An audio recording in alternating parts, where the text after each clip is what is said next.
এবার জিব্রাইলের চোখে পানি। আল্লাহর নবী বলে কান্দো কেন? জিব্রাইল আলাইহিস সালাম বলে আপনি কান্না করেন কেন? আল্লাহর পয়গম্বর বলে আমি তো কান্দি আমার উম্মতের জন্য।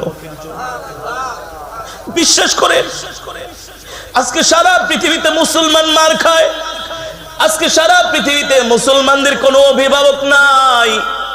আল্লাহর নবী যদি বেঁচে থাকতেন একটা মুসলমানের গায়েও কাফেরেরা হাত দিতে পারতো না। আল্লাহর নবী যতদিন বেঁচে ছিলেন একটা মুসলমানের গায়েও কোনোদিন কাফেরেরা হাত দিতে পারে নাই। নবীজি উম্মতকে, নবীজি সাহাবীদেরকে এত ভালোবেসেছেন। আল্লাহু আকবার।